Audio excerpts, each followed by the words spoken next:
Welcome. We're in section 2.1.6. This is how can I use a multiplier. When you hear that word multiplier, you want to think exponential. Now we're talking about sequences, so when we think about sequences, we call that a geometric sequence. Now, we're talking about pi pods, so obviously fake name.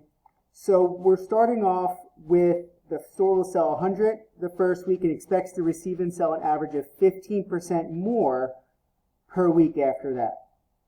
So now, in week 1,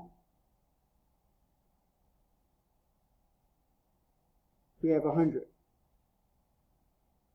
Now, the next week, we're adding 15% more. 0.15 times 100 is 15, so we have 15. And then the next week, it's 115 times 0.15, or 0.15 times 115. And you're going to get about 17.25. And then it's going to be 0.15 times 132.25, which is 19.84. And we keep going, and then we're going to be adding then, when you multiply, you'll get 22.8. So when you add those up, you get about 175 of these pi pods in that fourth week.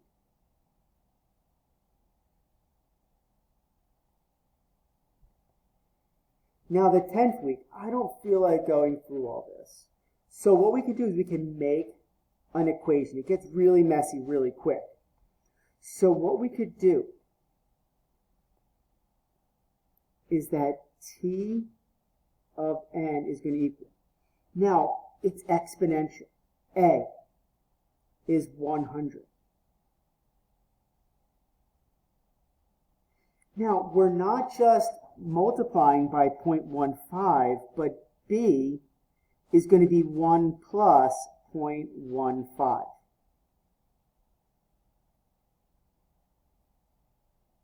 So when we clean that up, our multiplier is going to be t of n equals 100 times 1.15 to the n. That's our sequence for the number of pi pods. We can use that now to find out what it would be for 10. So t of 10 equals 100 times 1.15 to the 10. And that's going to be, we're going to round, so it's going to be about 405 pi pods in week 10. So we've already kind of answered the next two questions. This is geometric because we're multiplying by a constant. And the equation t of n equals 100 times 1.15 to the n. And that's what we're going to be talking about today, is how to write these geometric sequences. So let's go to the next page. Now, what this is called is exponential growth. Now, with exponential growth, our equation,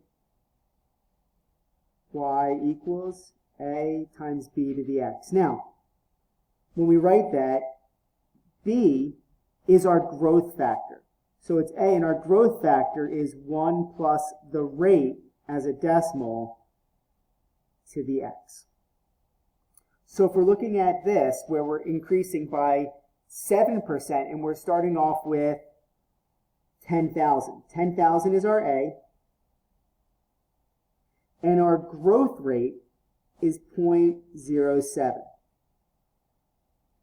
So y equals, let's use t of n, equals 10,000 times 1 plus r, which is 0.07 to the n.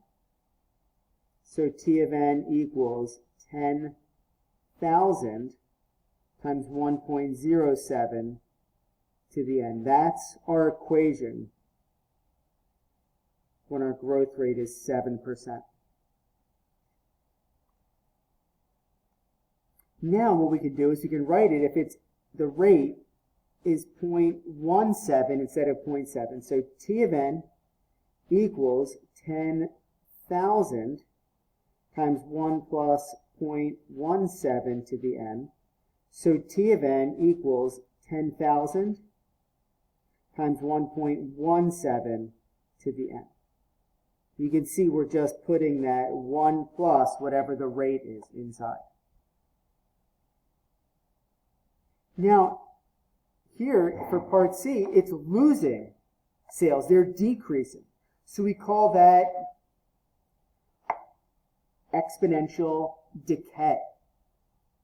Now our rate is going to be 0.03. So it's going to be t of n equals 10,000 times. Now instead of adding 0.3, since we're going down, it's going to be 1 minus 0.03 to the n.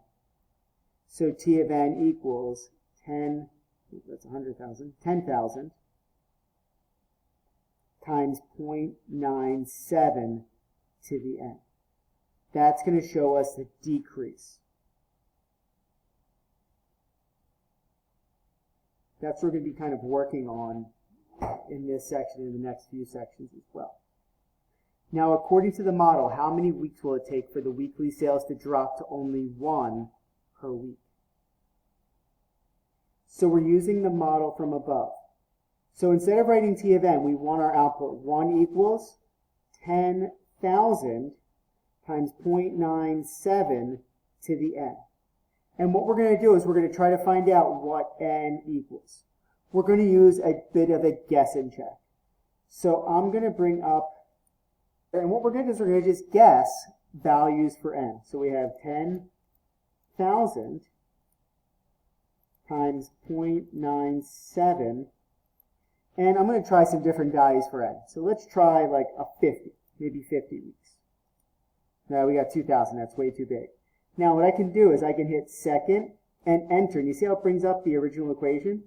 I can use my arrow keys and I can just replace the 50 with 100. Now we're still too big. Now let's replace that, let's try 200. Try that again. Raise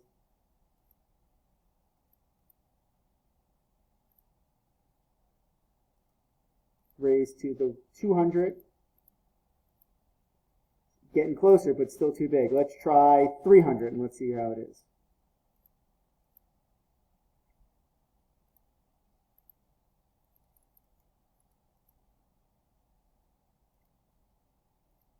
Sorry, I'm messing up. My calculator is really slow. We're getting closer. Let's see if we can get even closer. So let's try 301.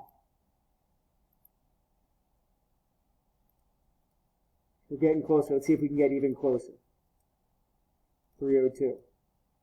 Getting closer. Let's see what happens if we do 303. That's less than 1, so I say we topped out at 302. So n is about 302. So about 302 weeks.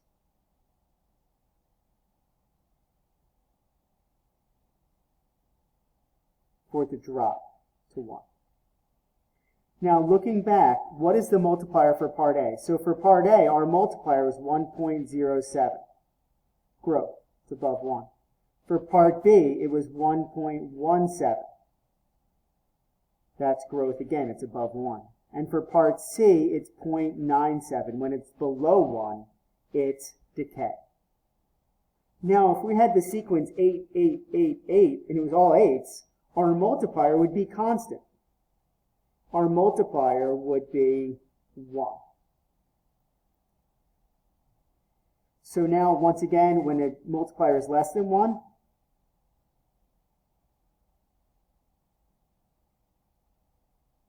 it gets smaller as we go on.